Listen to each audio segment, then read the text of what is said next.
Good morning, people. Happy Sunday. Today for breakfast, we are having homemade corned beef hash with scrambled eggs and toast. But the corned beef hash, I am using a leftover piece of corned beef from a few nights ago when we had corned beef for dinner, 2 leftover boiled potatoes from corned beef night, and 1 medium onion and salt and pepper. And I'm going to make homemade corned beef hash with that.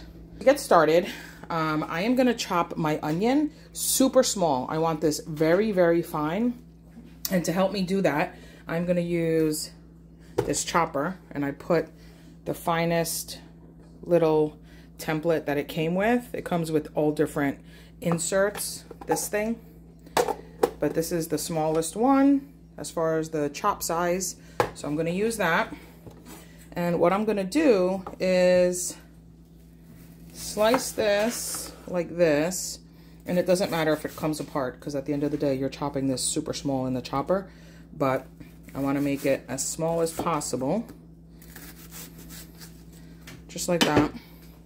And bring you over here a little bit more, and I'm just going to put it in here, and you have to hit this kind of hard to make it chop, so just like that. I give it 2 punches. 1, 2 punch. And look, you end up with a really nice, perfect dice. And it's nice and even. And yes, if you don't have one of these, 100% you could do it with a knife. But since I was gifted one of these for Christmas, I'm going to use it. And it's amazing. And if you have the ability to invest in one of these, I would do so. The more you load it up, the more punches you have to give it. So that's why I did 4 there, because I really loaded it up. And you have to be super careful because when you touch, just washing this, when you touch that blade, it'll slice you just washing it. Like, it's very sharp. Very sharp. And last one. And if you're doing the end of the onion where there's maybe like a little bit of skin on it still, not skin, but you know, put it upside down. You want the inside cut up because that way it won't leave any onion on the blade. Voila. Done. Look at that. Nicely, super small dice. So I'm going to put this aside and I'm going to use this now to also chop up the corned beef. But I want to clean that up a little bit to take some of the fat off. So let me get this onion in a bowl and set it aside. I want to have everything diced and ready before I start actually cooking the corned beef.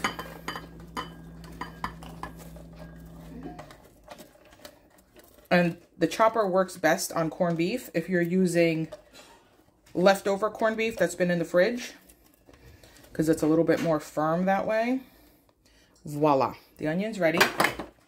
So now, put this back on.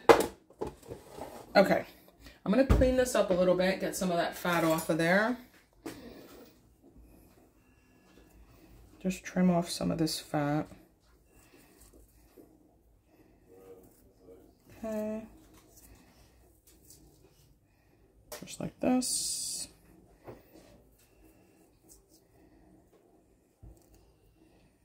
And it's okay if you have a little bit of fat on there because it's corned beef hash. You want there to be a little bit of fat to get it nice and crispy in the pan, but you don't need an excess of fat. So I'm just trimming off some of this fat.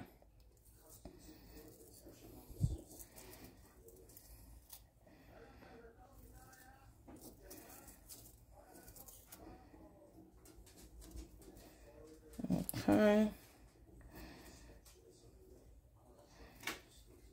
All right. I think that is pretty good. I might even get a little bit more, but we'll see. So, took this fat off right here. Let me get this thrown away. Get this off the cutting board. Okay. So now I'm going to cut this in half. Because at the end of the day, you want this diced. So I'm going to cut it in half. And then I'm going to cut it in slices to put in the chopper. And if your chopper, depending on what kind of chopper you have, it might be strong enough to cut through this and it might not. So if it's not, then just dice it with your knife. Not a big deal. So if you see, I'm just cutting little slices like this. And you can easily do this with your knife. Just going like this, right? You make a bunch of even little, and then you just dice it up like this. But since I have the chopper and it's out and it's dirty, I'm going to use it. So I'm going to get all my little slices cut up. Now, cutting through the corned beef is a lot harder than cutting through the onion, folks. So you have to give it a little bit more force to get it to chop, but it's worth it because you're going to have perfectly even diced corned beef. But yeah, you have to punch it 2 to 4 times to get the corned beef through, depending on the thickness of slice that you cut with your corned beef. So that's a thin slice, probably 2. Corned beef is finally nice and chopped. Let me show you. If I can get the lid off. Voila. Look at that. Look at that nicely diced corned beef. Yum. Okay, so I am going to get my well-seasoned cast iron skillet heated up. And I'm going to put just a little tiny bit of olive oil in here because, you know, the corned beef is pretty fatty. And I don't want this to get greasy. I just want it to get a little crispy. So I'm just put some spritzes in here and I'm going to brush it really well because I don't want it. Okay, there we go. So while I wait for the skillet to get nice and hot, I'm going to peel the potatoes.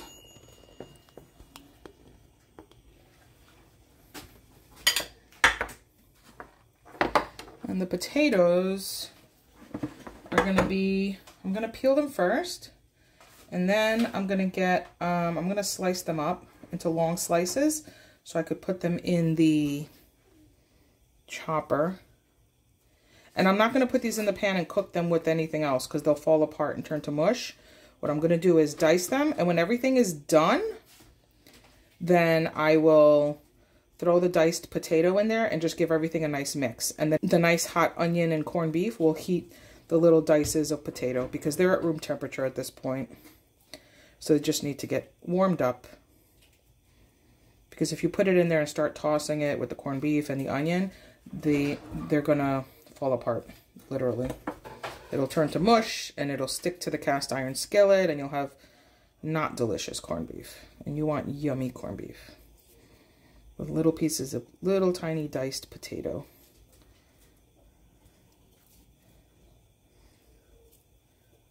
I guess you could do this with the peel on, but anytime I'm peeling, I'm putting anything in the chopper with the peel, it tends to be not so successful. So it's just easier if you peel it. Okay, perfect. All right, so I got my 2 potatoes.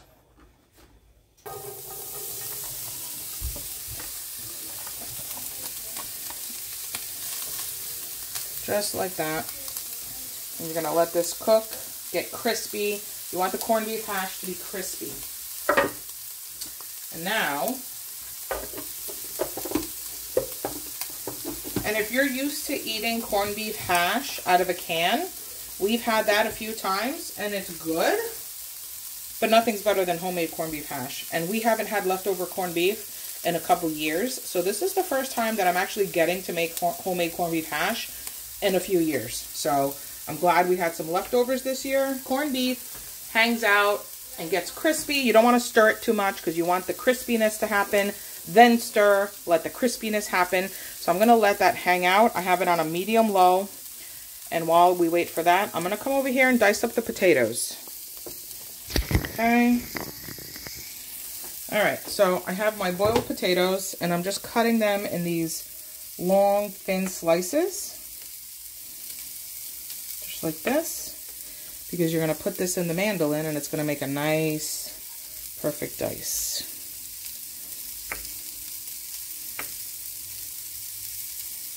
Just like that. So you're going to do the same as you did with the corned beef and onion. Put it in there. Give it a punch. And you want to do it when the potatoes are cold, not after you boil them. This is perfect with leftover boiled potatoes. Or even if you have leftover baked potatoes, just put them in the fridge and they'll get perfect. The potato is so easy to chop. You don't need to punch it. Ta-da. See that? You have perfectly diced little potato. And you're just going to mix this in at the end. Only thing you're going to have to season this with is salt and pepper. I don't do garlic. I don't do anything. Just salt and pepper.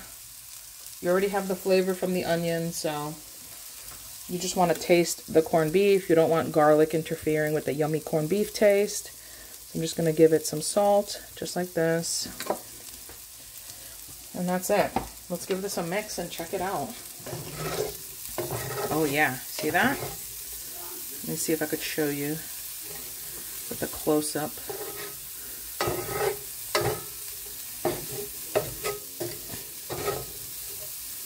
Okay, I don't know if you could see this. Let me see if I could zoom in to show you. But you see right here, this little crispy bit? That's what you want. You want this to get crispy, just like that. Right here, there's some more crispies. See that? You want your corned beef hash to get nice and crispy. So just let it do its thing. I'm going to give it another mix. I didn't get the edges good. That smells nice. Very nice. Okay, so I'm going to let this hang out. And in the meantime, I'm going to put the onion in there. Just like that on top. And the next time I give this a stir, it'll fall to the bottom and start getting crispy too. So we're going to let this hang out for about 4 or 5 minutes. Give it another stir, do another 4 to 5 minutes. You want corned beef hash to be crispy. So this has been hanging out for about 4 minutes. I'm going to give it a stir again, start getting that onion. And remember, I cut off a lot of the fat from the corned beef. And I just spritz the pan a little bit with oil.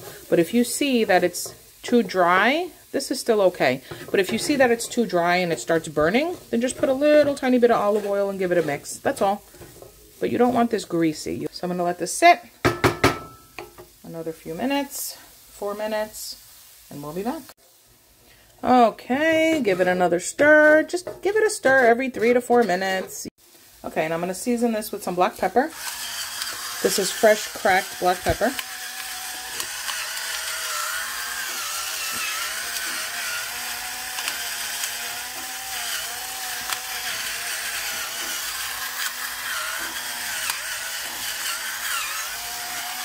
All right, and we're in the home stretch. Okay, so I'm putting this on a medium right now, a number 6. I turned it from a 4 to a 6. Okay, so let that hang out. Okay guys, this is nice and done. This is nice and crispy, smells delicious. So now what I'm gonna do is put the potatoes in. I'm gonna spritz a little bit of olive oil in the middle, just like this. I'm going to put the potatoes in here because we just want to warm them up a little bit. I don't want to cook them or move them around too much. I just want to heat them up. That's it. Just warm them through.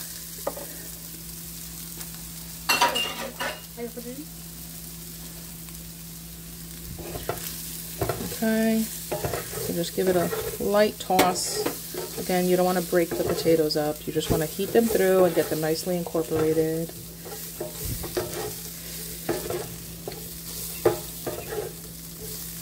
And the potatoes are not seasoned. The potatoes have 0 seasoning on them. They were just plain boiled potatoes. So I'm going to do a little bit more salt just to make sure the potatoes are seasoned. Just like that.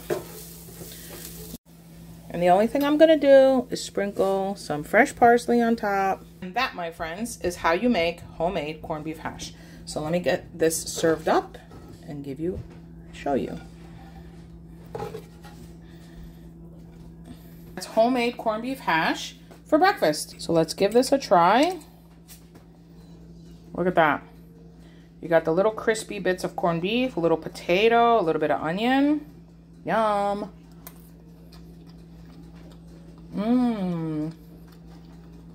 That's really good. Really, really good. Okay, guys. If you have leftover corned beef, make yourself some corned beef hash. Thanks for watching. We are going to go enjoy our delicious breakfast.